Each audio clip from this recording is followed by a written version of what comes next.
ভাইরা আমার, তো ওরা বলছে কি, আমেরিকার লোকেরা বলছে যে আমাদের দেশের এই টুইন টাওয়ার এই বিল্ডিং এর যে লিফট আছে এটা হচ্ছে পৃথিবীর সবচেয়ে দামি লিফট, সবচেয়ে দামি।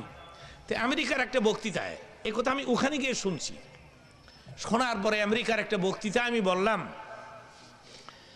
যে আমেরিকার লোকেরা দাবি করতেছে ওদের এই উঁচু বিল্ডিং এর যে লিফট এটা হচ্ছে সবচেয়ে বড় দামি। আমি বলবো সবচেয়ে দামি লিফট হচ্ছে মক্কা শরীফে কাবাগরের সামনে, এটার নাম হচ্ছে মাকাম ইব্রাহিম। তোমাদের দেশের লিফট উপরে উঠতে হলে বিদ্যুৎ লাগে, ইব্রাহিম যে লিফটে দাঁড়ায় কাবাগরের গাত্তির কাজ করেছে এটা বিদ্যুৎ লাগে নাই। তাইলে কোনটার দাম বেশি, যেটা বিদ্যুৎ দিয়া চলে না বিদ্যুৎ ছাড়া চলে?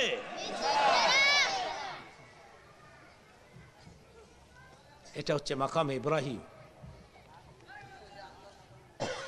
হাজিরা সেখানে গিয়ে মাকামে ইব্রাহিমের কাছে গিয়ে 2 রাকাত নামাজ পড়ে, গ্লাসের প্যাকেট করে, সৌদি গভর্নমেন্ট আয়নার প্যাকেট করে, গ্লাসের প্যাকেট করে মাকামে ইব্রাহিমকে রেখে দিয়েছে।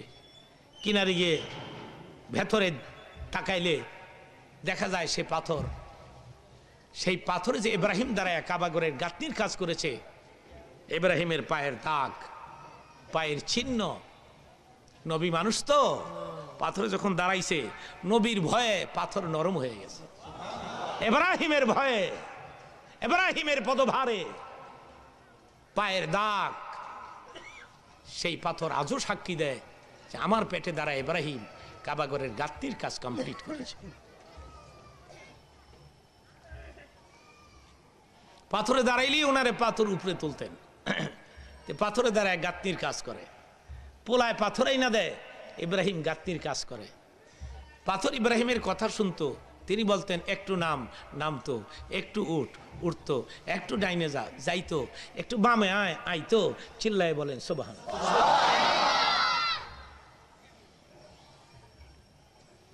আর কি আছে সেখানে হুজুর? আর সেখানে আছে জমজম। কি আছে?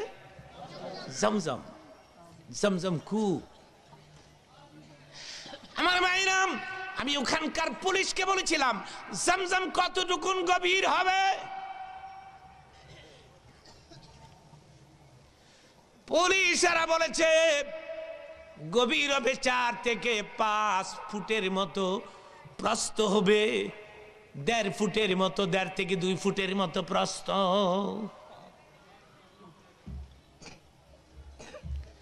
সৌদি গভর্নমেন্ট ইটালির ডবল ইঞ্জিন লাগাম, ইটালির ডবল মেশিন, ডবল ইঞ্জিন ওটা লাগাইছে, লাগাইয়া মোটা পাইপ দিয়া, ডবল ইঞ্জিন দিয়া দিন দিয়া 24 ঘন্টা পানি তুলতেছে। আচ্ছা আপনারা বলেন তো, আচ্ছা 7 ফুটই ধরেন, 7 ফুট গভীর, 1.5-2 ফুট প্রস্থ, এটার মধ্যে কদ্দুর পানি থাকতে পারে? তো ওখানে কয়েক বদনা, ঠিক কিনা? তো ওখানে মোটা পাইপ লাগায় Saudi government Italy double machine দিয়ে পানি তুলতেছে, দিন রাত 24 ঘন্টা পানি তুলতেছে, 1 জর্রা পরিমাণ পানি কমে না।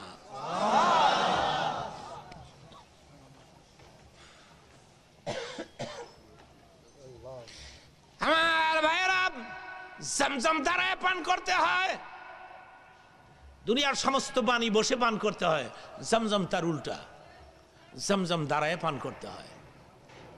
কেবলার দিকে ফিরে 3 শ্বাসে। হাদিস শরীফ আছে, দিনা নবী বলেছেন জমজম যত বেশি পরিমাণে লোকেরা পান করবে তত বেশি পরিমাণে তার ভেতর। হাদিস শরীফ আছে, দিনা নবী বলেছেন জমজম যত বেশি পরিমাণে লোকেরা পান করবে তত বেশি পরিমাণে তার ভেতর থেকে মুনাফিকি ধুয়ে মুছে সাফ হয়ে যাবে। জমজম পান করলে খিদা কমে যায়, জমজম খিদা কমে যায়। সৌদি গভর্নমেন্ট, সৌদি আরবের বড় বড় হাসপাতালে কঠিন রোগী যারা, মেডিসিনে যাদের চিকিৎসা হচ্ছে না, জীবনের শেষ মেডিসিন হিসাবে জমজম সামনে হাজির করে দেয়, বলে আমরা অনেক ট্রাই করেছি, তুমি তো সুস্থ হচ্ছ না, একটু জমজম খাও, হয়তো সুস্থ হইবা আর হয় তুমি মরিয়া যাইবা। সেই জমজম পান করলে হয়তো আল্লাহ ভালো করে দেয়, আর না হয় যেই দিন জমজম পান করে ওই দিনই লোকটি মারা যায়।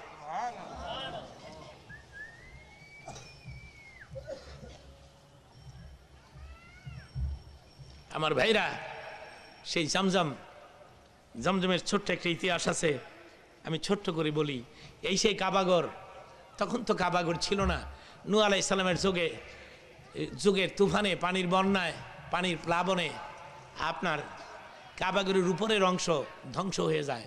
ফাউন্ডেশন আছে, ভিটিটা আছে, দোলাবালি সমিয়া ভিটি বালির নিচে পড়ে গেছে। হযরত ইব্রাহিম আসছেন হাজেরাকে নিয়ে, ইসমাইলকে নিয়ে, সেই মক্কানগরে আসছেন। তো কাবাগরের একটু সামনে বসায়া, তখন তো পাহাড় আর পাহাড়, মানুষ নাই, বৃক্ষ নাই, তরুলতা নাই, কিচ্ছু নাই। এখানে হাজেরাকে রেখে ইব্রাহিম বললেন, হাজেরা আমি চলে যাচ্ছি, তোমাকে রেখে গেলাম, আমার আল্লাহর কাছে রেখে গেলাম। তিনি চলে যাচ্ছেন সিরিয়ার দিকে। হাজেরা এবং তার দুধের বাচ্চা, একটু খেয়াল করবেন। তিনি বললেন, ইব্রাহিম, মরুভূমি, চারদিকে মানুষ নাই, বৃক্ষ নাই, তরলতা নাই, নাই কিচ্ছু নাই, পানি নাই। কে ইব্রাহিম, এই মরুভূমিতে তুমি আমাকে একা রেখে যাচ্ছ, আমার কলিজার টুকরা দুধের বাচ্চা সহ। আমি জানতে চাই, তুমি কি তোমার স্ত্রীর কথায় রেখে যাচ্ছ নাকি আল্লাহ পাকের হুকুম? ইব্রাহিম বললেন, হাজেরা রে, আল্লাহর হুকুমে তোমাকে রেখে গেলাম।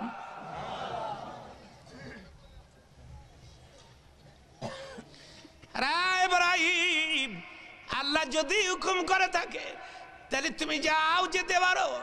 আমার আল্লাহর হুকুম যদি হয়ে থাকে রে, এই মরুভূমিতে আমাকে আমার সন্তানকে না খাওয়াইয়া মারবে না। ইব্রাহিম চলে গেলেন মরুভূমি। মস্কে একটু পানি ছিল, হ্যাঁ একটু খেয়াল করবেন, মস্কে একটু পানি, এমনি তো মরুভূমি, হ্যাঁ প্রখর রৌদ্রের তাপ, উত্তপ্ত বালি, কেউ নাই, মানুষ নাই, জন নাই। তারপরে পানি, মস্কের পানি, এতে একদিনই শেষ হয়ে গেছে, পানি নাই। হযরত ইসমাইল দুধের বাচ্চা বারবার জিহ্বা বের করে দেয়, একটু পানির জন্য মার কাছে পানি চায়। হাজেরা নিজের জিহ্বা বের করে ইসমাইলের মুখের ভিতরে নিজের জিহ্বা বের করে দিলে জিহ্বা পাথরের মতো শক্ত হয়ে ফিরত চলে আসে। পানির কোনো ব্যবস্থা ছিল না সেখানে। একটি মা তার সন্তানের জন্য কি করে দেখেন, বাপ তার সন্তানকে ভুলতে পারলো, মাও কি পারলো? জোর এখন পারলো?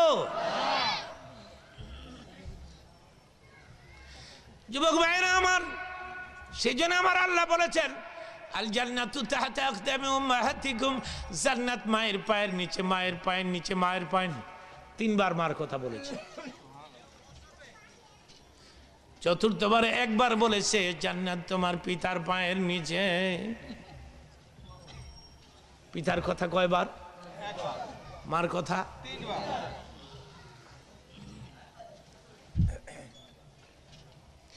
যুবক ভাইরা আমার, বাপ তার সন্তানকে বলতে পারে, মা কোনদিন তার সন্তানকে বলতে পারে। মা নাই গৃহে যার, সংসার অরণ্যতার, দেখিলে মায়ের মুখ মুছে যায় সব দুঃখ।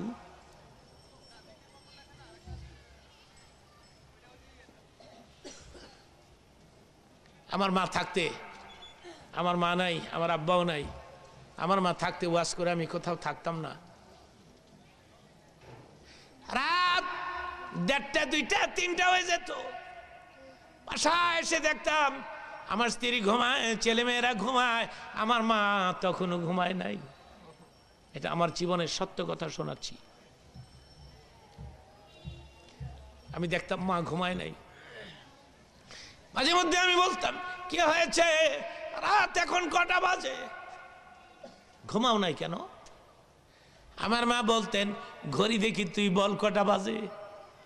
আগের দিনের মানুষ তো ঘড়ির কাঁটা তিনি বুঝতেন না। তুই বল কটা বাজে? আমি বলতাম এখন তো 3টা বাজে, 2:30 বাজে, 2টা বাজে। আমার মা বলতেন কয়বার বিছানায় যায় পিঠ লাগাইছি, আমার ঘুম হয় না, হয় না। বিছনায় শুইলে রে, বিছনায় শুইলে গাড়ির হরেন বাজে, আমি মনে করি তোর গাড়ি আসছে, দৌড় দিয়ে বারান্দায় আসি, না না না না, এটা তোর গাড়ি না। আবার আমি বিছনায় যাই, আবার হরেন বাজে, আবার আমি বারান্দায় যাই, এইভাবে করে বিছানা বারান্দা, বিছানা বারান্দা। রাত 3টা হয়ে গেছে, আমি বুঝতে পারি নাই, কারণ তুই তো এখনো ঘরে ফিরোস নাই, দেশের পরিস্থিতি ভালো না। তুই কি বুঝবি 10 মাস 10 দিন আমি আমার পেটে তরে বোঝা বইছি, 10 মাস তরে পেটে বোঝা বইছি। বন্ধুগণ, আজকে সে মাকে আমরা ভিন্ন করে দেই, বাবাকে ভিন্ন করে দেই, মাকে ভিন্ন করে দেই।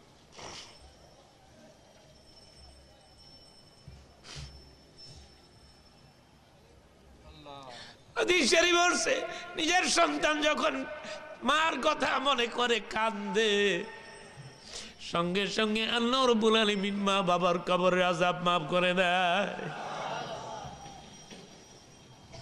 দেখেন চোখে একটু পানি আসেনি, আর আসবে কেমনে? আমাদের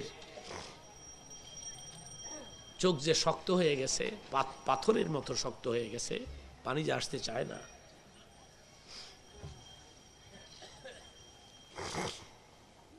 এইরকম মার জন্যে দোয়া করবেন।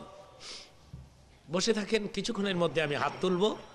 যখন আমি হাত তুলব তখন আপনি এই হাজারো মানুষের ফাঁকে 2টি হাত তুলে মার জন্য একটু দোয়া করেন। আল্লাহ রাব্বুল আলামিন বলেন, আরে দুনিয়ার মানুষ, তোমরা কি করে মা বাবার জন্য দোয়া করবে? এই নাও, আমি আল্লাহ নিজেই দোয়াটা শিখাই দিলাম, আমার সঙ্গে পড়ুন। রব্বির হামহুমা কামা রাব্বায়ানি, আওয়াজ করে বলুন, রব্বির হামহুমা কামা রাব্বায়ানি সগীরা। এইভাবে তুমি তোমার পিতার জন্য, মায়ের জন্য দোয়া করবে, এইভাবেই তুমি দোয়া করবে। সুবহানাল্লাহ বলুন, সুবহানাল্লাহ। যুবক ভাইরা, মাকে খুব কষ্ট দিও না, কোনোদিন না, খবরদার। আল্লাহ নিষেধ করেছেন, ওয়ালা তাকুল লাহুমা উফিন ওয়ালা তানহারহুমা ওয়া কুল লাহুমা কাওলান কারীমা।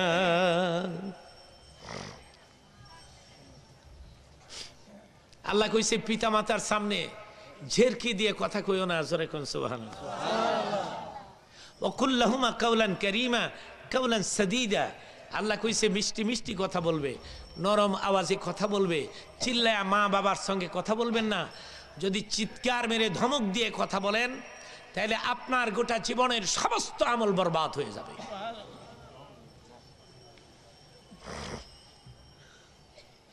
একটি মা তার বাচ্চার জন্য কি করে দেখেন, পানি নাই, হাজেরা পেরেশান হয়ে গেছে, আমার বাচ্চাকে তো বাজায় রাখতে হবে। আমার ভাইরাম, কাবা ঘরের সামনে বাচ্চারে পাথরের মধ্যে শুয়াম, পার্শ্বে সাফা মারওয়া 2টি পার, এই পারে হাজেরা আওলাকে সার পাগল বেশ দৌড়ায় আর 2 হাত তোলে, পানি দাও রে পানি বলে কান্দে হাজেরা। মারওয়া পাহাড়ে গিয়া নিয়ম হলো এভাবে মুনাজাত করা। হাজেরার মুনাজাত ছিল ব্যতিক্রম, হাত তুলতে তুলতে তিনি হাত 2টা মাথার উপরে তুলে ফেলছে।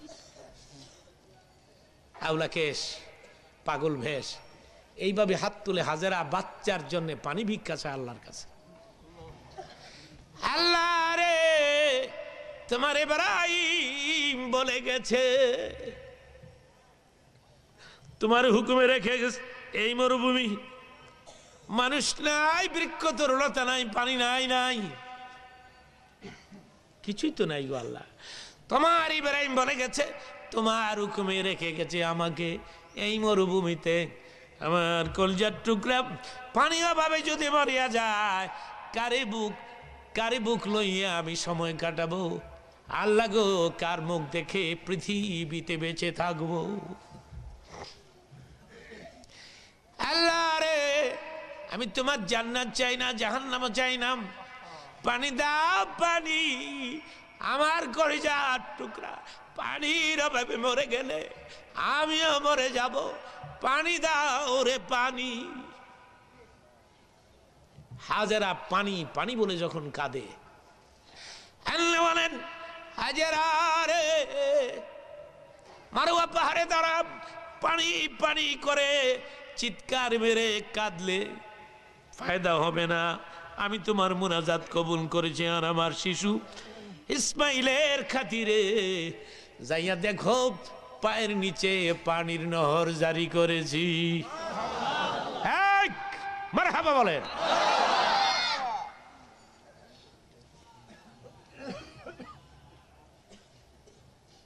বন্ধুগণ, হাজারে গিয়ে দেখে পানি জমজম, এটা বিশুদ্ধ পানি। যে পানির মধ্যে যেটাকে আপনার পিওর ওয়াটার বলা যায়, মিনারেল ওয়াটার চাইতেও পিওর বিশুদ্ধ পানি, মিষ্টি পানি। এই পানি তো উঠতেছে ইসমাইলের পা দিয়া, পায়ের নিচে। তো তিনি প্রথম ব্যারিকেড দিলেন, পাথরের ব্যারিকেড দিলেন পানি থামাবার জন্যে, কিন্তু পানি থামে না, পানি উপর দিয়ে উপচে পড়ছে পানি। তখন তিনি বললেন, রে পানি থাম। থাম যখন কইছে, পানি থেমে গেছে। আল্লাহ বলেন, হাজেরা রে, পানি যদি থামতে না বলতি, আমি রহমতের পানি দিয়ে দুনিয়াটা ভরে দিতাম। আর দুনিয়ার মানুষ সারাদিন অপরাধ করে, পাপ করে, অন্যায় করে, জমজম দিয়ে গোসল করলে সঙ্গে সঙ্গে তারা নিষ্পাপ হয়ে যেত রে হাজেরা।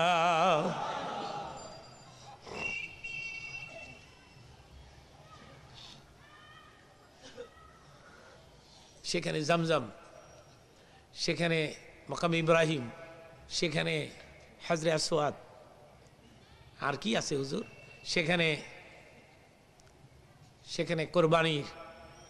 কোরবানির ওই জায়গা যেখানে ইব্রাহিম ইসমাইলকে কোরবানি দিয়েছে। আমার কথা বিশ্বাস করুন, মিনার ওই পাহাড় যেখানে কোরবানির পশু বিক্রি হয়, হাজিরা নিজেরাই অনেক সময় পশু খরিদ করে এবং কোরবানি দেয়।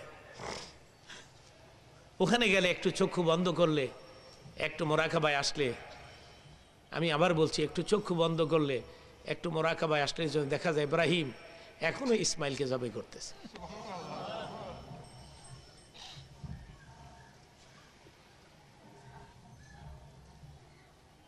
এখনো মনে হয়। আমি ছোট্ট করে বলি, আল্লাহ বললেন ইব্রাহিম কোরবানি দাও, তিনি 100 উট কোরবানি দিলেন। বললেন হয় নাই, কোরবানি দাও, তিনি আবার 100 দিলেন। আল্লাহ বললেন হয় নাই। হযরত ইব্রাহিম বলে, আল্লাহ রে, আমি শুধু কোরবানি দেই আর তুমি বলো হয় নাই, হয় নাই। কি কোরবানি দিব, কি দিলে কোরবানি হবে, কবুল হবে? আল্লাহ বলেন, যাকে বেশি ভালোবাসো তাকে কোরবানি দাও হে ইব্রাহিম। আল্লাহ রে, এই পৃথিবীতে সবচাইতে বেশি ভালোবাসি আমি আমার কলিজার টুকরা ইসমাইলকে। আল্লাহ বললেন, তাইলে ইসমাইলকেই কোরবানি দাও। চিৎকার মেরে বলেন সুবহানাল্লাহ।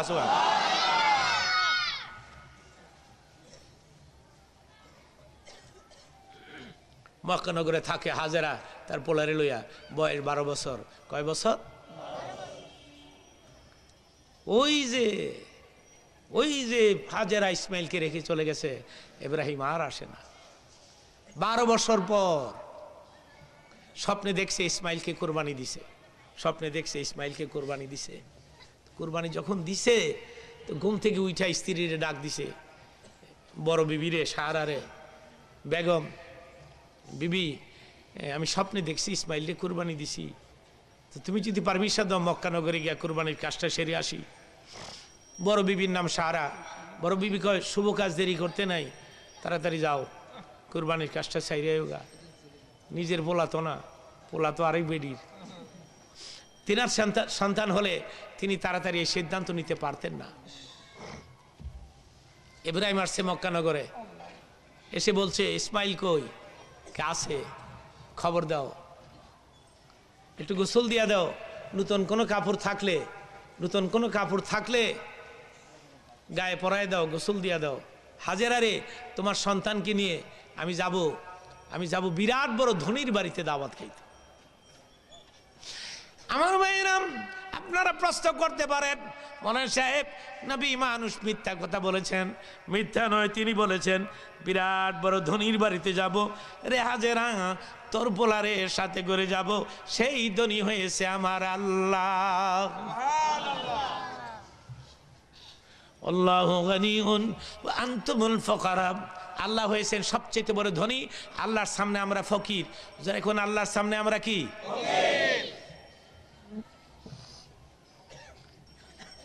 নিজের হাতে গোসল দিয়ে নতুন জামা পরায়া উটের পৃষ্ঠে চড়াই দিছে মা।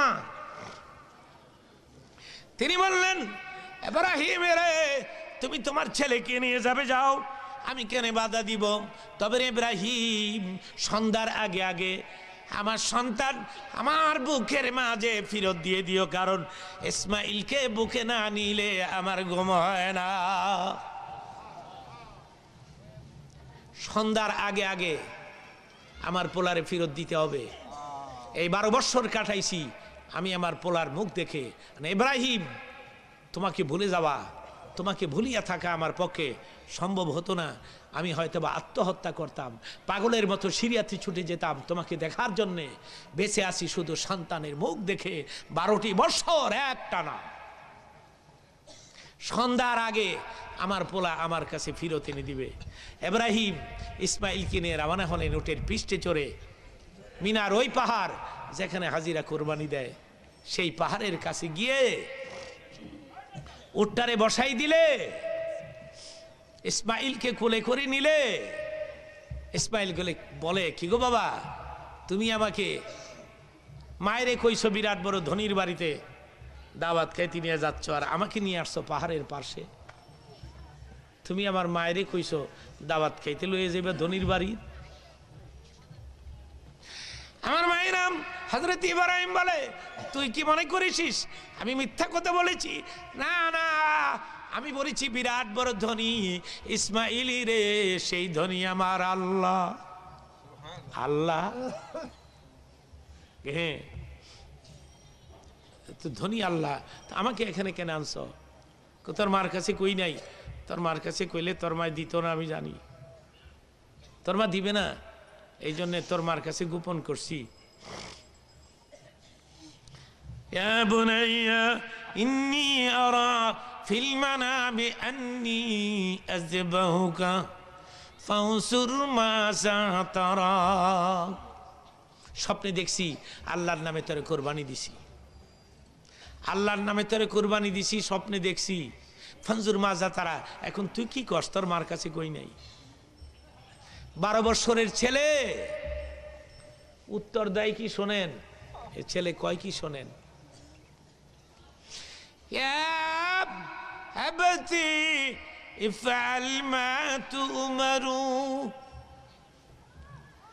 দুই কারণে আমি তোমার চিনি। প্রথম কারণ, তুমি আমার বাবা। পৃথিবীর কোন বাপ তার সন্তানের কাছে মিথ্যা কথা বলে না। তুমি আমার কাছে মিথ্যা বলো নাই।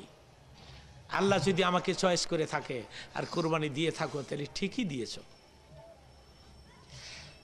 আর একটা কারণে আমি তোমার চিনি, তুমি পয়গম্বর, পয়গম্বরদের স্বপ্ন ভুল হয় না। দেখিনি বাচ্চা, 12 বছরের বাচ্চা কয় কি দেয়? ইয়া আবাতি ইফআল মা তুমারু। তফসির কিতাব আসছে, ইসমাইল শুয়ে পড়ছে, চিল্লায় বলেন আল্লাহু আকবার। শুইয়া গলাটা লম্বা করে দিছে, শুইছে গলাটারে লম্বা করে দিয়া কয় ইফআল, আল্লাহ আমারে পছন্দ করছে বাবা, তাইলে তুমি আমার গলা কাটো। তাফসীরের কিতাব আছে ইব্রাহিম তখন নিজের কোমর থেকে লম্বা একটা রশি বের করেছে, চামড়ার রশি। কি গো বাবা, কোমরে বেঁধে এত বড় রশি কি জন্য এনেছ? ইসমাইলের কোমরে করে রশি বেঁধে এনেছি, তোকে তো জবে করবো, কোরবানি দিব, তুই তো নড়াচড়া করবি, হাত বাঁধতে হবে রে বাবা, পা বাঁধতে হবে, না হয় তুই নড়াচড়া করবি। পৃথিবীর কোনো নবী পারে নাই, কোন নবী এই দৃষ্টান্ত স্থাপন করতে পারে নাই।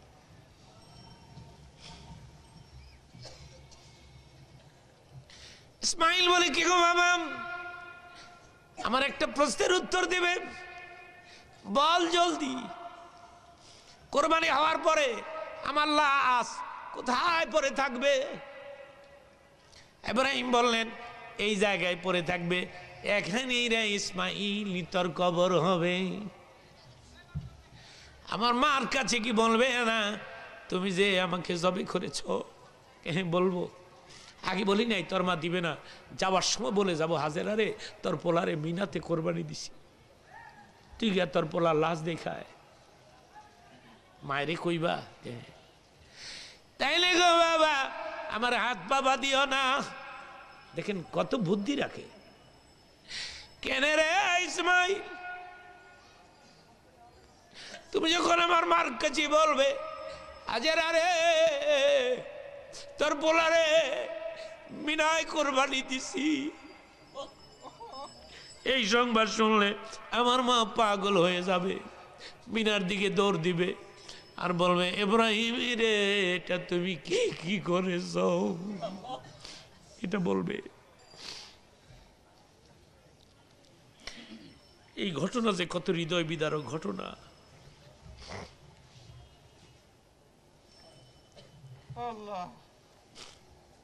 ইব্রাহিম রে এটি কি কি হলো? তখন তুমি বলবে আমার মাকে আমি জানি, তুমি আমার মাকে বলবে হাজেরা রে তোর ছেলেকে জোর করে কোরবানি দেই নাই, তোর ছেলে তো কোরবানি হইতে রাজি হইছে। তুমি এটা বলবা না বাবা? কে বলবো? এই যে তুই শুয়ে পড়ছ, আমি বলবো না কেন? তাহলে থাক, আমার হাত পা খোলা থাক। এরপর আমার মা পাগলের মতো দৌড় দিবে মিনাতে, জীবনের শেষ এক নজর আমাকে দেখার জন্য।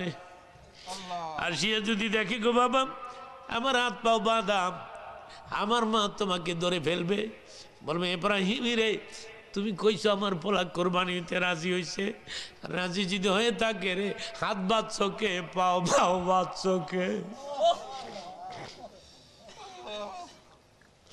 তখন তুমি কি উত্তর দিবে? থাক, খোলা থাক। সাতাজিদুনি ইনশাআল্লাহু মিনাস সাবিরিন। আমি কথা দিলাম, আমি ওয়াদা দিলাম, আমি লড়বো না। সুবহানাল্লাহ বল। আমি লড়বো না, আমি পড়ে থাকবো, আমি হাত পা নাড়াবো না, আমি শটান দেহে পড়ে থাকবো বাবা, তোমার কষ্ট হবে না। তবে রে বাবা একটা কাজ তুমি করতে পারো, তোমার চক্ষু দুটা বেঁধে নাও, আমার মুখটাকে নিচের দিকে উপর করে দাও। ফালাম্মা আসলামা ওয়া তাল্লাহু লিল জাবিন। চোখ বাঁধছে, একটু খেয়াল করেন, নিজের চোখ বাঁধছে আর পোলার মুখটারে নিচের দিকে উপর করে দিছে। কেরা ইসমাইল কেন আমি চোখ বাঁধবো কেন? আর তোর মুখটা এইবার নিচের দিকে উপর করে কেন দিব? হযরত ইসমাইল বলে, বাবা গো, আমার মুখ যদি উপরের দিকে থাকে আর তোমার চোখ যদি খোলা থাকে, আমার গলাতে যখন চাকু মারবা, জীবনের শেষ, আমি আমার বাবার এক নজর দেখার জন্য এতিমের মতো বড় বড় চোখ করে তোমার দিকে তাকাবো। 12 বছর পর আমি তোমারে দেখেছি, বাবা ডেকে আমার তৃপ্তি মিটে নাই। আমি জানি রে কত ভালো তুমি আমারে বাসো। জীবনের শেষ যাবে করার আগে তুমি আমার দিকে তাকাবে, আর আমি এতিমের মতো তোমার দিকে তাকাবো। 4 চোখের মিল হয়ে যাবে। আর তখন যদি গো বাবা আমার মায়ে পড়ে আমার গলাতে চাকু চালাইতে 1 সেকেন্ড দেরি করো, আল্লাহ বেজার হবে, কোরবানি কবুল হবে না। আল্লাহু আকবার বলে।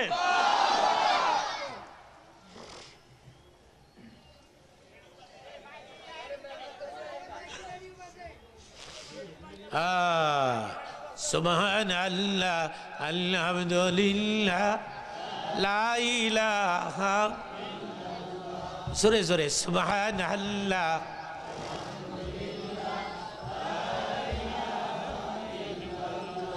একটু দুরূদ শরীফ পাঠ করি। আল্লাহুম্মা সাল্লি মাওলানা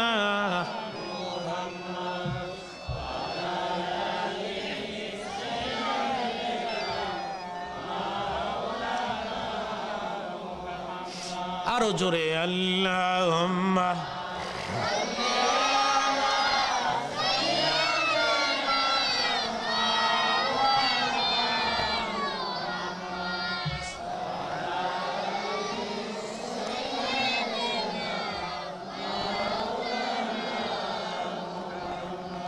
আমার আল্লাহ।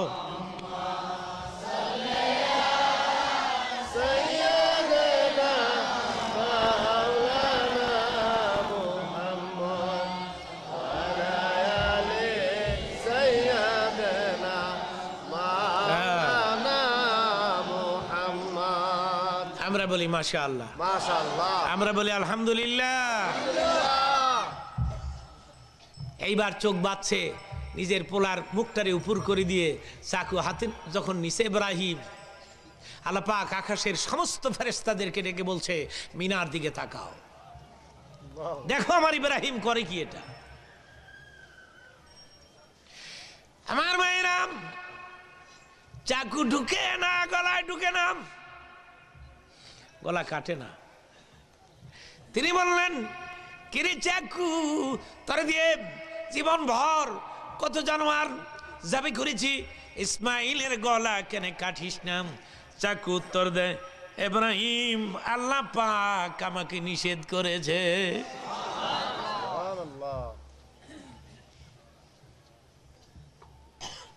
তিনি আবার সবাই করতে চান। আল্লাহ বলেন, জিবরিল রে, জান্নাত থেকে একটা দুম্বা লয়ে যাও। এই দুম্বাটা আমি জান্নাতে রেখে দিয়েছিলাম, এই দুম্বা আমি নিজে লালন পালন করেছি, এই দুম্বাটা জিবরিল আমি তোর হাতে দিয়ে দিলাম। ইব্রাহিমের চোখ বাঁধা আছে, ইব্রাহিম দেখবে না। তুমি ইসমাইলকে টান দিয়া সরায়া চাকুর নিচ থেকে দুম্বাটা শোয়াই দিবা। এটা কোরআন শরীফের কথা। ওয়াফাদাইনাহু বিযিবহিন আযীম, জিবহে আযীম বলা হয় এটাকে, খুব দামি কোরবানি এটা।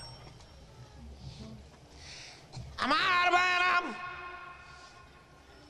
ইসমাইলকে টান দিয়ে সরাম, দুম্বা শোয়াই দিলে, চাকু এবার ঢুকে পড়ল। গরম তাজা রক্ত ইব্রাহিমের হাতে লাগছে। তখন তিনি শিউর হয়ে গেছে, আমার ছেলে কোরবানি হয়ে গেল। চোখ তো বাঁধা, তিনি তো আর দেখতে পাচ্ছেন না। তিনি বললেন আল্লাহ রে, এবার বলো তো পরীক্ষায় পাশ করছিনি? قال ربه أسلم قال أسلمت لرب العالمين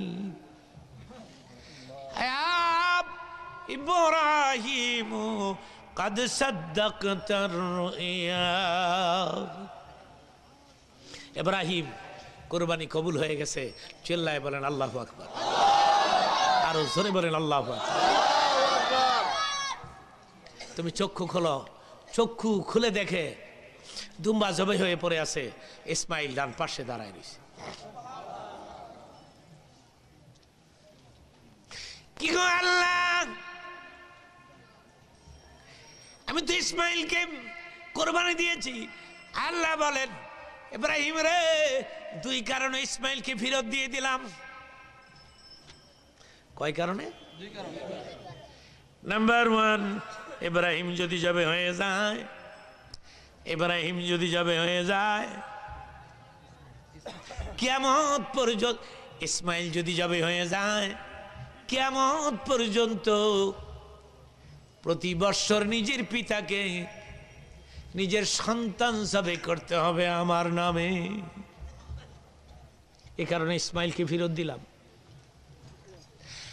আর একটা কারণে ফেরত দিলাম, ইসমাইল জবে হয়ে গেলে তার মা হাজেরা পাগল হয়ে যাবে, হাজেরা আত্মহত্যা করবে।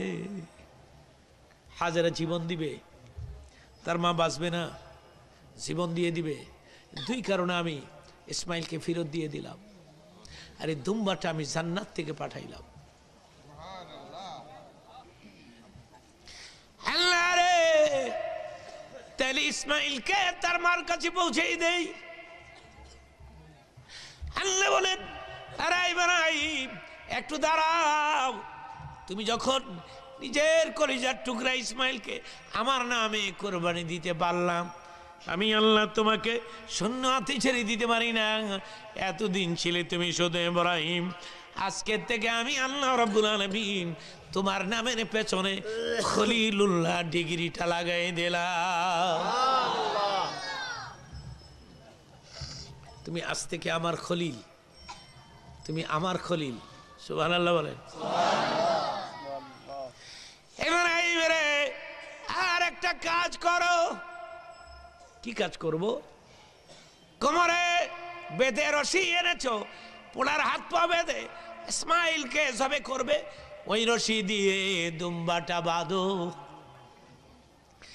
বাঁধিয়ে রে উটের পৃষ্ঠে ঝুলায়া নিয়ে যাও হাজেরার কাছে। গেলি বলবে বিরাট বড় ধনীর বাড়িতে দাওয়াত খাইতে গিয়েছ, নিজের পোলারে লই, এটা কেমন ধনী, তোমারে খাওয়ায়, তোমার পোলারে খাওয়ায়, আমার জন্য তো কিছু হাদিয়া পাঠায় না। হ্যাঁ, তুমিও তো বলতে পারতা আমার হাজেরার কিছু দাও। এটা তোমারে বলবে, আমি জানি তুমি কি উত্তর দিবা তখন। সেই জন্যে এই দুম্বাটা আমি হাজেরার নামে হাদিয়া পাঠাইলাম। হাজেরারে বলিও রে, এই দুম্বার গোশত যে একা না খায়, কোরবানির পশুর গোশত একা খাবেন? কথা বলেন না, একা? বড় ফ্রিজ কিনবেন, ডিপ ফ্রিজ, বড় ফ্রিজ কিনছে কোরবানির আগে, নিয়ত করছে পুরা গরুটাই ঢুকাইলাম। এই তো হলো আমাদের অবস্থা। হ্যাঁ, কোরবানির দিন দেখবেন গরিব দুঃখীরা দলবদ্ধ হয়ে আসে, স্যার এক টুকরা গোশ দিবেন স্যার, দিবেন স্যার। সাহেবে কয় শেষ হয়ে গেছে। আল্লাহকে গোশ শেষ হয় নাই, তুই শেষ হইছ। গরুর গোশ কয়দিন খাওয়ান যায় রে ভাই? একদিন খাইলে দ্বিতীয় দিন আর ভাল লাগে না, ঠিক কিনা? ইব্রাহিম রে, আমার হাজেরার গিয়ে বলবে, সুবহানাল্লাহ বলেন। আল্লাহ কত ভালোবাসে এই মহিলাটারে, আল্লাহ কত ভালোবাসে। ইব্রাহিম রে, আমার হাজেরা কি গিয়ে বলবে, এই দুম্বার গোশত যে একা না খায়, মক্কাবাসী প্রত্যেকের ঘরে ঘরে দুম্বার গোশত পৌঁছাই দিবে, গরিবদেরকে দিবে, ধনীদেরকে দিবে, বন্ধুর ঘরে পাঠাবে, বান্ধবীর ঘরে পাঠাবে, সবাই গোশ খাবে আর বলবে আজকে ঈদের দিন, আজকে খুশির দিন। সবাই বলুন আজকে ঈদের দিন, আজকে খুশির দিন।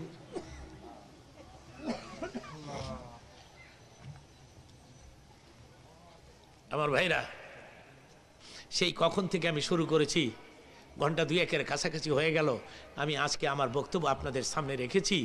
এত লম্বা ওয়াজ আমি কোথাও করি না, ঘন্টা সোয়া ঘন্টার বেশি পারি না। আমি বয়স হয়ে গেছে, আজকে ইচ্ছে করে বাড়াই দিয়েছি, কারণ আপনারা আসতে দেরি করেছেন, সেজন্যে আমি বাড়াই দিয়েছি।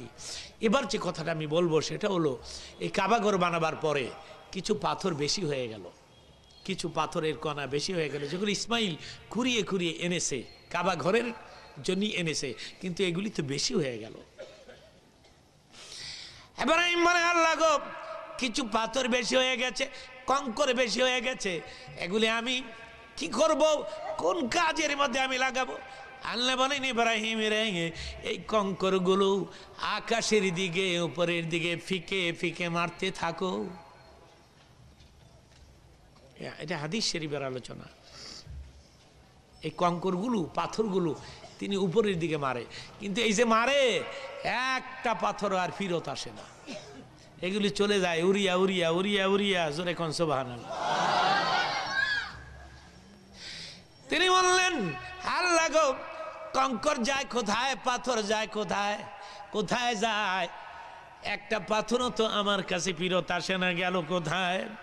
আল্লাহ বলেন ইব্রাহিম রে, কাবা ঘর বানিয়ে পাথর বেশি হয়েছে, এই পাথর তুমি তো আকাশ টার্গেট করে ফিকে ফিকে মেরেছ, আর আমি আল্লাহ পাথরগুলো তামাম দুনিয়ার বিভিন্ন জায়গায়, বিভিন্ন জায়গার মধ্যে আমি আল্লাহ ফেলে দিয়েছি। আল্লাহ গো, কেন কেন গো আল্লাহ এই পাথর সারা দুনিয়ায় ছড়াই দিছ, কারণ কি? আল্লাহ বলেন ইব্রাহিম রে, কাবা বানাবার পর যে পাথর বেশি হয়েছে তাম দুনিয়া ছড়াই দিয়েছি। তোমার হাতের নিক্ষিপ্ত পাথর পৃথিবীর যে কোনো জায়গায় গিয়ে পড়েছে, কিয়ামতের আগে হলেও সেই জায়গায় আমার নামে একটা করে মসজিদ খাড়া হয়ে যাবে। তাহলে পেছনেও পড়ছে একটা, এই যে নরভরে আল্লাহর ঘর, এটা লড়ে, নরভরে আল্লাহর ঘরটা, এখানে পড়ছে একটা পাথর, এই তো হাদিস মিথ্যা হয়ে যায়। হাদিস সত্য না মিথ্যা? তাহলে এখানে পড়ছে একটা, আর না হয় এখানে বিল্ডিং হইলে হইলে, বাড়ি হইলে হইলে, ওই যে দেন এই জায়গায় বাড়ি হয়েছে, এখানে পাথর পড়ে নাই, এই যে বাড়ি ঘর এখানে পাথর পড়ে নাই, তো এন হইয়া পড়ছে একটা, এখানে যখন পড়ছে সেজন্য মসজিদ হয়েছে। চিল্লায় বলেন মারহাবা। হযরত ইব্রাহিম বলে আল্লাহ গো, কেন গো এত মসজিদের প্রয়োজন? আল্লাহ বলে ইব্রাহিম রে, যারা ধনিয়া তারাই তো আসবে এই মক্কা নগরে, আমার গরিব বান্দা বান্দি এরা তো এত দূর ভাড়ার পয়সা দিয়ে মক্কা নগরে আসতে পারবে না, ওরা তো আসতে পারবে না। যারা ধনী তারা আসবে, প্রায় 1.5 থেকে 2 লক্ষ টাকা লাগে হজ করতে, বছর বছর বাড়তেছে বাড়তেছে বাড়তেছে, ঠিক না? না কমতেছে? বাড়তি আছে। দেশ তো উন্নত, খালি বাড়তাছে, সব জিনিস বাড়তাছে, এরপরও বলে উন্নত। আয় আয় আয় আয়, চিনি কত করে? 56। ঈদের আগে হইব 60, এরপরও কয় কয় উন্নত, কত শান্তি। আয় আয় শান্তির জোয়ার বলে, ওই জোয়ার। এইটা মানুষ কি বোকা রাম হয়ে গেল, মানুষ একটু চিন্তা করে না যে কোথায় কোন কথা বলতে হবে।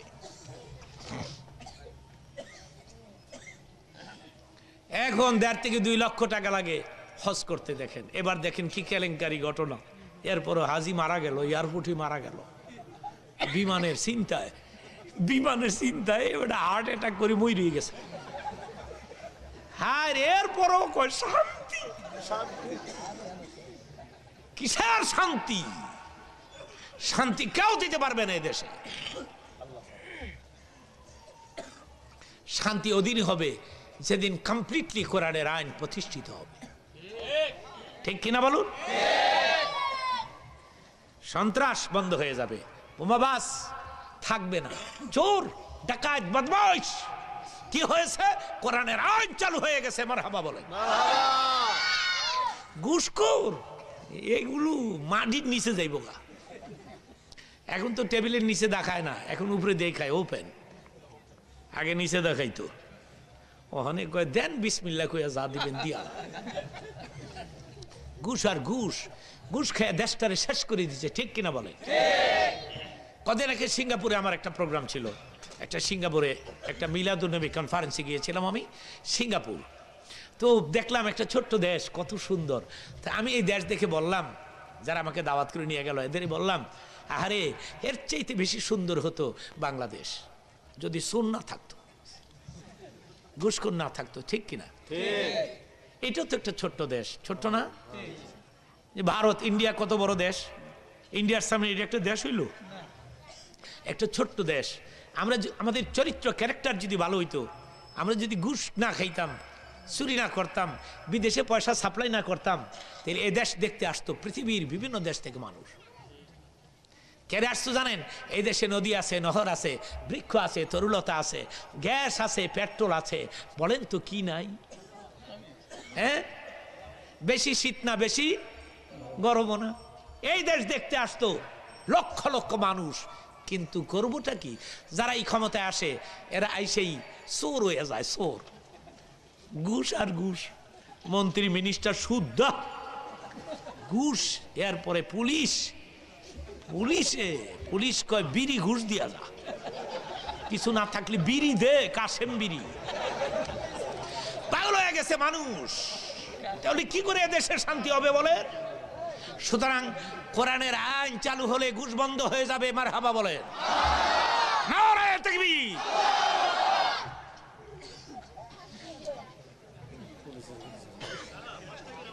ভাইরা আমার, তারপর যে কথা আমি আপনাদের খেদমতে আরজ করব, এই যে দেখেন হজে যাইতে কত টাকা লাগে। আল্লাহ বলে, ইব্রাহিম রে, যারা ধনী তারাই তো আসবে মক্কা নগরে, কিন্তু আমার যে গরিব বান্দা বান্দি পড়ে থাকবে গোটা দুনিয়া ব্যাপী, তারা কি করবে? তারা কেমনে আসবে? সেই জন্য রে ইব্রাহিম, কাবা বানাবার পরে যে পাথর বেশি হয়েছে, দুনিয়া ছড়াই দিয়েছি, ওই পাথরের পরে আমার ঘর কায়েম হবে। আমার গরিব দুঃখী গরিব বান্দা বান্দিরা আসবে, ওই সব ঘরের ভিতরে আসবে, এসে তারা আমাকে সেজদা করবে। আমি মনে করব তারা কাবার সামনে সেজদা করতেছে। মারহাবা বলেন। আমার ভাইরা, সেই জন্য পৃথিবীর যে কোনো মসজিদে আপনি হেল্প করেন, পৃথিবীর যে কোনো মসজিদে সাহায্য করেন, সেই সাহায্য কাবাকেই সাহায্য করা হয়ে যাবে। হাদিস শরীফ আসছে, কিয়ামতের দিন, আমার দিকে তাকান, কিয়ামতের দিন এই কাবাগরটাকে ইঞ্জিন বানায়া, দুনিয়ার সমস্ত মসজিদকে কম্পার্টমেন্ট বানায়া, রেলগাড়ির মতো বানায়া আল্লাহ এই গাড়িটারে কইব জান্নাতুল ফেরদাউসে যাইতে। ওই গাড়ির কম্পার্টমেন্টে একটা সিট যদি বুকিং দিতে চান, একটা সিট হোক, আপনি চান? সবাই চান? মাগনাই চান? মাগনা টিকিট দিব? কমলপুর গেলে দিব? যদি গঞ্জে আমি মাগনা নিতাম হয়েছি, কইব পুলিশ ডাক দে, এইটা পাগল। হ্যাঁ মিয়া, টিকিট না কেটে রেলগাড়িতে উঠে ধাক্কা দা নামায় দে, টিটিয়ে নামায় হেনি নামো, টিকিট নেই গা। তাহলে টিকিট কাটতে হবে, টিকিট কাটলে, টিকিট কাটতে হলে কি করতে হবে? দুটি কাজ করতে হবে। নাম্বার 1, 5 ওয়াক্ত নামাজ পড়তে হবে। সুবহানাল্লাহ বলেন। নামাজ পড়তে হবে জামাতে মসজিদে এসে নামাজ পড়া লাগবে, তাইলে কম্পার্টমেন্টে একটা সিট বুকিং হবে আপনার নামে। আরেকটা কাজ করতে হবে, আল্লাহর ঘরে কিছু সাহায্য করতে হবে, কিছু টাকা দিতে হবে, কিছু টাকা আর কি। মনে করেন আল্লাহ চাকে যেমন তৌফিক দিছে, 10,000, 5,000, 1,000, 2,000 এইভাবে করে আল্লাহর ঘরে কিছু টাকা দিতে হবে, এইটাই মুশকিল, ঠিক না? এতক্ষণ যুক্তিবাদী ভালো আসিল। আল্লাহর ঘরে দান করিলে পাহাড় হয়ে রয়। টাকা পয়সা, বিল্ডিং, ইমারত এগুলি সব পড়ে থাকবে, আমার গাড়ি নিয়ে যাবে, আমার বাড়ি নিয়ে যাবে, আমাকে রাখবে 3.5 হাত মাটির নিচে, আমাকে রেখে আসবে, আমি আর কিছুই নিতে পারবো না। হাঁটছো খালি যাবে খালি, সঙ্গে নেবে কি? সঙ্গে যাবে 2টি নাম, আল্লাহ আর নবী। সঙ্গে যাবে 2টি নাম, আল্লাহ আর নবী।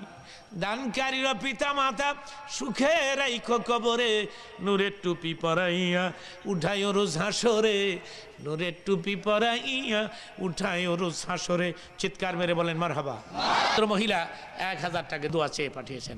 তো আগামীতে আমি আবার আসলে খুশি হবেন? বড় আকারে হবে? আমার জন্য একটু দোয়া করবেন।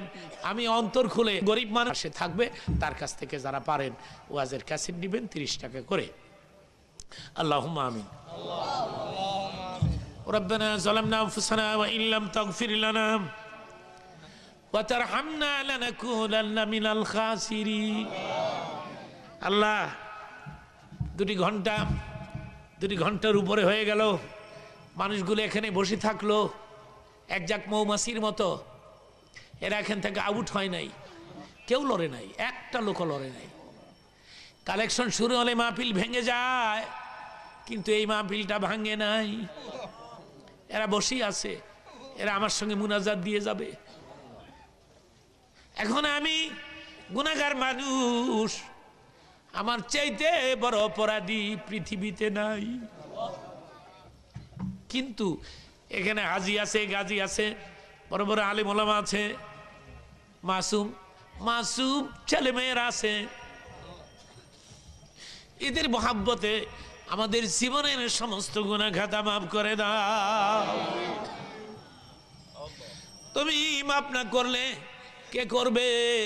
তুমি ক্ষমা না করলে কে করবে? বহু গুনাহ করে ফেলেছি, গুনার পরিমাণ বেশি, নেকের পরিমাণ কম।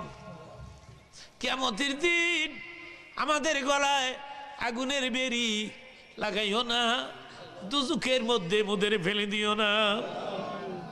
দুজুকের ভেতরে কেমনে থাকবো?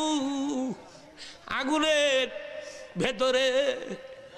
আল্লাহ গো, জীবনের কিছুই যদি কবুল না হয়, আজকের এই প্রোগ্রামের খাতিরে জান্নাতের ভেতরে যদি জায়গা না হয়, বারান্দার মধ্যে একটু জায়গা করে দিও। এই মসজিদ কিয়ামত পর্যন্ত তুমি পাকা করো। আল্লাহ গো, মসজিদের আশেপাশে যদি কোনো জায়গা জমি থেকে থাকে, কোনো মালিক থেকে থাকে, একটু জায়গা তোমার নামে তোমার ঘরে দিতে পারে, সে বুঝ দিয়ে দিও। কারণ এই বিল্ডিং, এই ঘর, এই বাড়ি সব রেখে শূন্য হাতে একদিন কবরে যেতে হবে। কেমনে থাকবো ঘুর অন্ধকার কবরে? কেদা নাই, বালিশ নাই, সাথী নেই রে, বাতি নাই। দুনিয়ার জমিনে বিপদে পড়ে গেলে বাপ আসে, মা আসে, কিন্তু কবরের বিপদে কে আমাকে সাহায্য করবে? আল্লাহ গো, কবরে তুমি আমাদের কবরে বাতি জ্বালাইয়া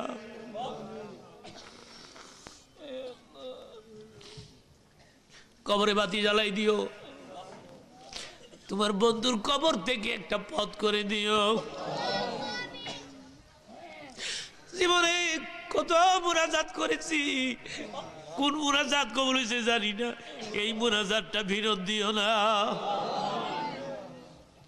আমি পুরা এলাকা তোমার কাছে রেখে গেলাম, তুমি দেখে রাখবা। আগামীতে প্রোগ্রাম বিশাল আকারে আবার কবুল করবো। আল্লাহ, এতগুলি টাকা দিছে তোমার বান্দারা, তুমি কবুল করো আল্লাহ। আল্লাহ, বাংলাদেশ একটা গরিব দেশ, এই দেশে তুমি শান্তি প্রতিষ্ঠা করে দাও। যারা বোমা মারে, বোমাবাজ, এদেরকে হেদায়েত নসিব করে দাও। সরকারি দল বিরোধী দলের মধ্যে মহাব্বত পয়দা করে দাও। আয় আল্লাহ এদেশে কোরআনের আইন প্রতিষ্ঠা করে দাও। তাম পৃথিবীর সমস্ত মুসলিম দেশে শান্তি প্রতিষ্ঠা করে দাও। আর আমাদের মাঝে অনেকের মা নাই বাপ নাই, কত মানুষ মা গো মা বলে ডাকে, বাবা বাবা বলে ডাকে। আমরা অনেকেই মা বাপ ডাক থেকে ছিল বঞ্চিত হয়ে পড়েছি। জনম দুঃখিনী মা, 10 মাস 10 দিন পেটে বোঝা বইছে, মায়ের কলিজায় লাথি মেরে দুনিয়ায় আসছি। আজকে ওই মায়েরে ভিন্ন করে দিয়ে, বাবারে ভিন্ন করে দিয়ে, বছরে 2 বার 3 বার শ্বশুর শাশুড়িরে দাওয়াত দিয়া পোলাও পাকায়া গোস্ত পাকায়া একই বাড়ি দক্ষিণের ঘরে ছেলে শ্বশুর শাশুড়ির লয়া পোলাও খায় গোস্ত খায়, উত্তরের ঘরে মা কান্দে রে। বাপ কয় কি জল্লি কাঁদিস, মা কয় কান্দি, আমি দেখি আমার সন্তান আমার খবর লয়নি।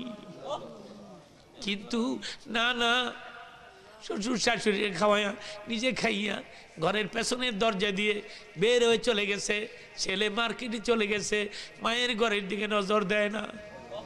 ওই দিকে আর চোখের পানিতে বুক ভিজে গেল, মাটি ভিজলো, কান্দে আর কয় পোলারে আগে যদি জানতাম এইভাবে বলবি কোনোদিন পেটে বোঝা বইতাম না।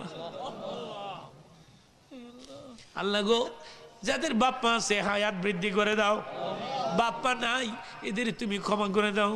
আল্লাহ গো আমাদের তুমি সুস্থ রাখো, হায়াত বৃদ্ধি করে দিও, ছেলে মেয়েদের নেককার বানাই দিও।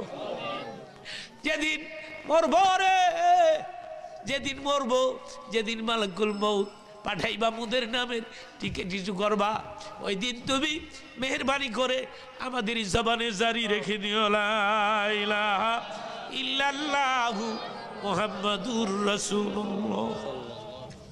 আসসালামু আলাইকুম ওয়া রাহমাতুল্লাহি ওয়া বারাকাতুহু। যারা